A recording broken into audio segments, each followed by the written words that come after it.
Been on midweek. Got head coach Ben Olsen here. Ben, start of 3 matches here at home. How's the team kind of prepared and looking forward to these 3 matches in Houston? Well, we've got an important stretch for us. That we're under no illusions that this is a very important week, and we're looking forward to it. I think the group is in a good mindset. We performed well over the last 3 weeks. Didn't get the result in Salt Lake, but the performance was a good one, and we put ourselves in a position to get something out of that game. No doubt, it just the final play was lacking, and that was not lacking in San Diego. And sometimes that's a difference. But as far as us being starting to narrow in on who we are and finally getting the rhythm and it looking like we want it to look, we're slowly starting to get there. And Vancouver comes in town. I know they're somewhere at the top, if not the top of the West, and Philly, and we got some good teams coming in town. And hopefully I think that excites our group. We understand the threats that Vancouver poses. They've been a fun team to watch over the course of this year. And we'll have our hands full, but we're at home and we're looking to continue what has been recently a pretty good home form. Luis? Coach, good morning. Hi. Knowing that the challenge is going to be tough even at home, but how much of this stretch of being the rest of the month here it's important to boost for the rest of the season? We've been living, I'm sorry. We've been living in important games for 3 months. We've been behind it for most of this season. And so this isn't like all of a sudden these 3 games are the most important. This is where we've lived. And the important part that we've kind of focused on was just, again, continuing to get better, continuing to find out about this group. I know it's late to be talking like this. I was talking this way in my first year here. Before the League's Cup, still trying to tinker and figure out our best group and foster some relationships out there. This is just how the season's gone. And so now we're in a spot where I think we're really close and we're narrowing down and we got some good depth in our competition. And so that part gives me hope and optimism that this team is on the right track. Speaking about optimism, like one week you get 4 goals, next week you didn't score, but that doesn't mean you didn't get chances. That's right. How optimistic are you that you're finally creating those? Yeah, you all saw the Salt Lake game. There's no reason we can't score 3 goals in that game. And goals change games. If we get 1 or 2 and they stretch, and then you can get 3. So this is all game state and moments. And sometimes this is soccer, and you make the moments or you don't. And the other team makes a moment or they don't. And, I think sometimes we complicate it all. And, I think it's sometimes good to take the emotion out of it and understand that, again, it was a good performance on the road in altitude. Our guys worked very hard. I thought their focus was high. They were combative. And, we let ourselves down on a set piece. And Bondi, made a couple saves. But we gotta help out our defense with some goals. They know that. But we did that the week before. So hopefully in Vancouver, we got our goal-scoring boots on. Speaking about competition, defensive side, can you tell us about Andrade getting more minutes there?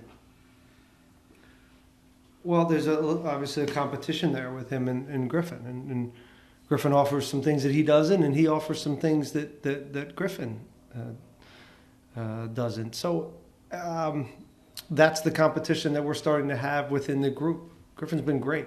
And I don't doubt that he's going to be back in the lineup shortly, but sometimes that's going to depend on who we're playing and what the matchup is or how we envision the game going. But he's still a huge part of this, both on the field and in the locker room. His positivity, even through this time, of course he wants to play, but his positivity and energy for the organization hasn't waned, and he's a joy to be around. All right, we'll start with Sam. Go ahead, Sam. Hi, Ben. Yeah, we're back to another midweek action. Back level cup is over, so we're back to MLS. I want to ask you this question real quick. You have always emphasized players' responsibility in your past, press conferences. How have you been able to balance such accountability with keeping the morale high in sport? In this moment, or is that just a general question? In general.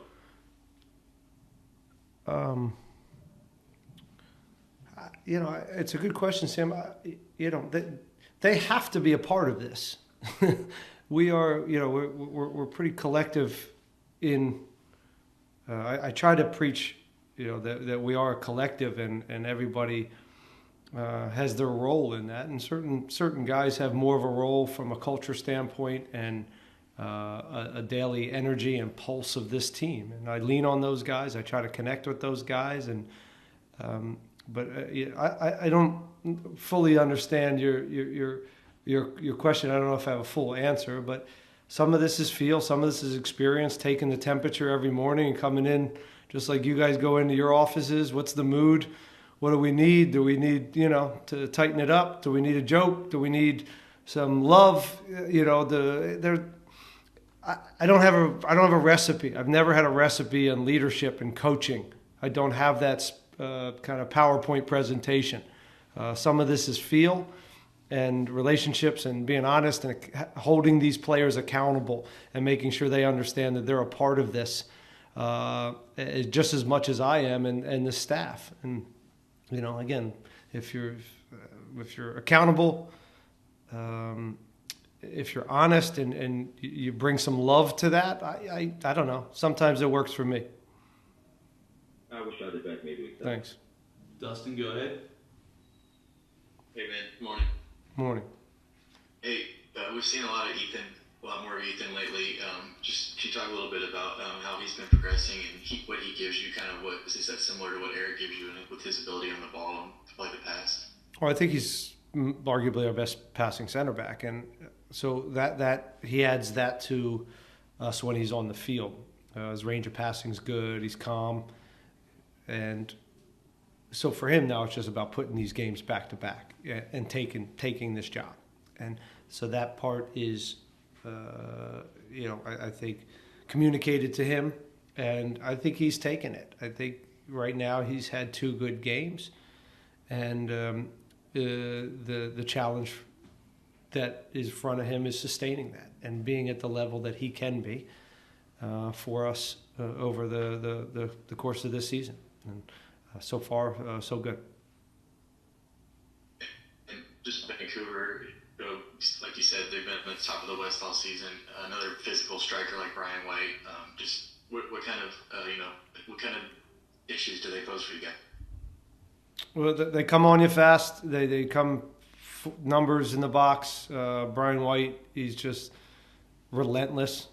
1 movement, 2 movements, always in and around goal. And he's physical, and he has a smell for where the ball's going to be. So he's just a typical, high-level striker in this league that, understands where to be.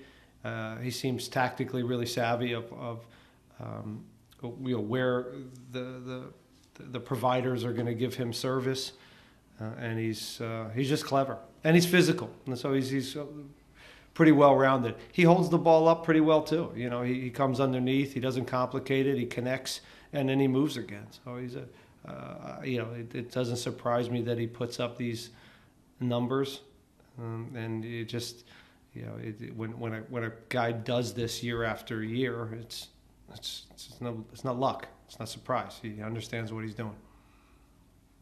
Thanks, man. Victor, go ahead.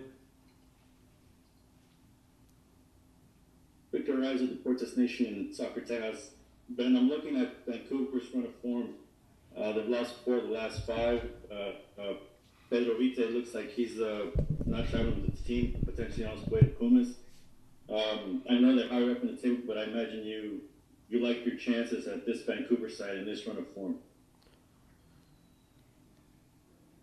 Yeah, I mean it's they're they've lost a few, and but I don't know if that is on the forefront here as far as our preparation. I think we're pretty clear on what they do, and even the games they've lost, you can see the qualities there, and if you don't, if we're not at our best, let's not kid ourselves. We won't be able to win this game. So the focus is showing up and being at our best at home and doing what we do well and understanding their strengths and trying to dampen some of the impact that some of their key players are.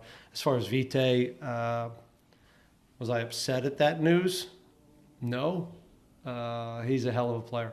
I think he's a lot of fun to watch, and he does pull the strings. But they're deep and they're physical, and I think the coach has done a really good job. So they'll replace him with somebody. Berhalter's playing dominating in that midfield now. He's playing at a high level. Again, White and good passing center backs.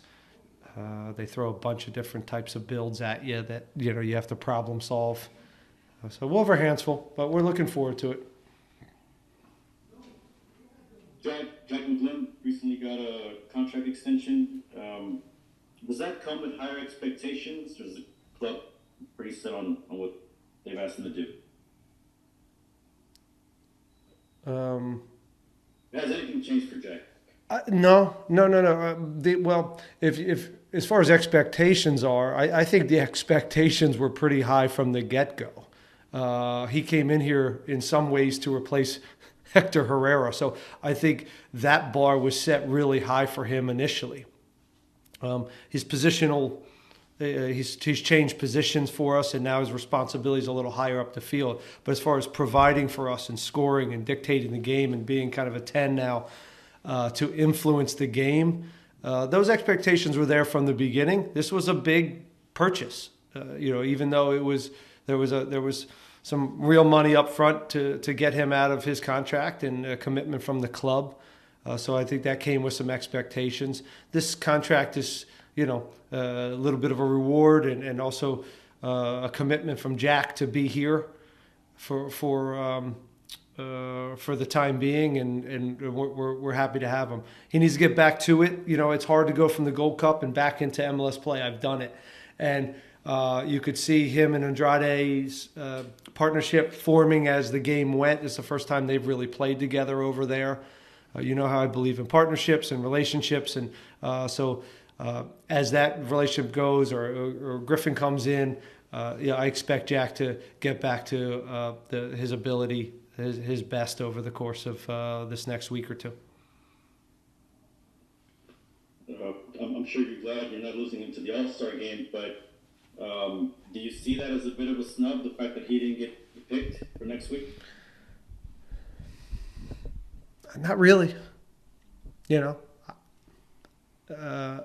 I think it's a really good league, and there's a lot of players playing at a high level and scoring goals and having assists, and their team's winning.